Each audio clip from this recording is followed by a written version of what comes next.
संसद का मानसून सत्र शुरू हुए 2 दिन बीत चुके हैं, लेकिन नतीजा हंगामा, स्थगन और फिर सरकार की चुप्पी।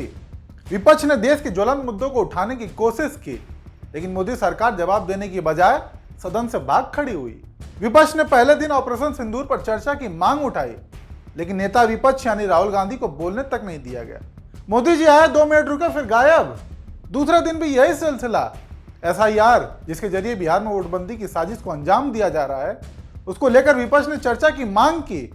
राहुल गांधी, अखिलेश यादव, प्रियंका गांधी, तमाम विपक्षी नेताओं ने साथ आकर चुनाव आयोग के फरमान के खिलाफ प्रदर्शन किया, चर्चा की मांग की, लेकिन नतीजा फिर वही स्थगन।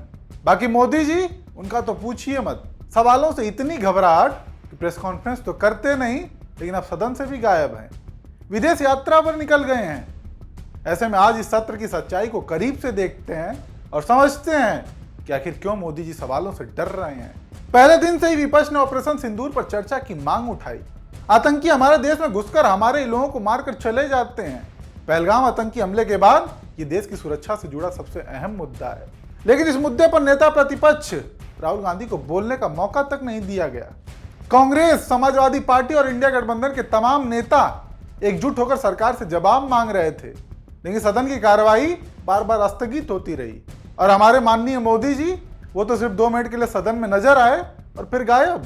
हालांकि इसी बीच राज्यसभा के सभापति और देश के उपराष्ट्रपति जगदीप धनखड़ के इस्तीफे की पेशकश भी हुई। स्वास्थ्य कार्डों का हवाला दिया गया, लेकिन कोई मानने को राजी नहीं। लोगों का कहना है कि इस्तीफा दिया नहीं बल्कि लिया गया है।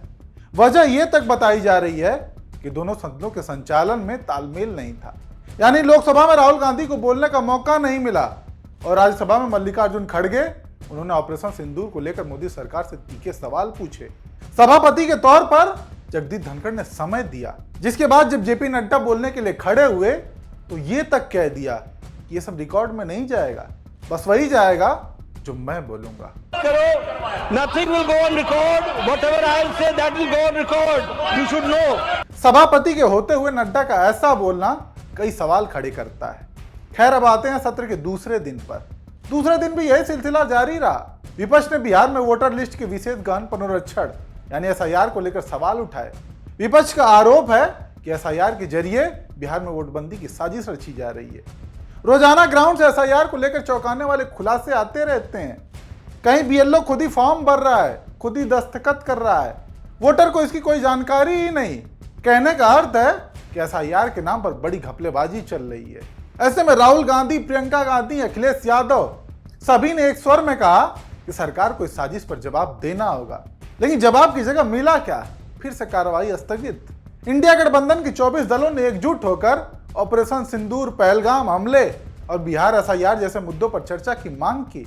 प्रियंका गांधी ने साफ कहा कि अगर सरकार चर्चा के लिए तैयार है तो नेता प्रतिपक्ष को बोलने का हक देना चाहिए। तो करें चर्चा, बोलने दें LOP को, क्यों नहीं बोलने देते?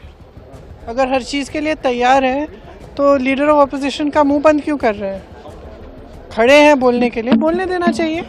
लेकिन सरकार की तरफ से कोई जवाब नहीं, कोई चर्चा नहीं, सिर्फ बहाने।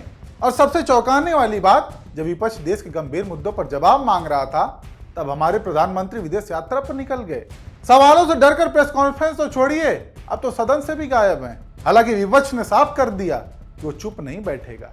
इंडिया गठबंधन के नेता राहुल गांधी, अखिलेश यादव, प्रियंका गांधी हर मुद्दे पर सरकार को जवाबदेह ठहराने के लिए तैयार हैं, लेकिन सवाल यह है कि मोदी सरकार कब जवाब देगी? कब प्रधानमंत्री सदन में आकर देश को बताएंगे कि ऑपरेशन सिंदूर की सच्चाई क्या है? बिहार में वोटर लिस्ट के साथ छेड़छाड़ क्यों हो रही है? और अमेरिकी राष्ट्रपति डोनाल्ड ट्रंप, जो अब तक 24 बार सीज फायर का क्रेडिट गिनवा चुका है, बड़े बड़े दावे कर रहा है, उस पर भारत की चुप्पी क्यों है?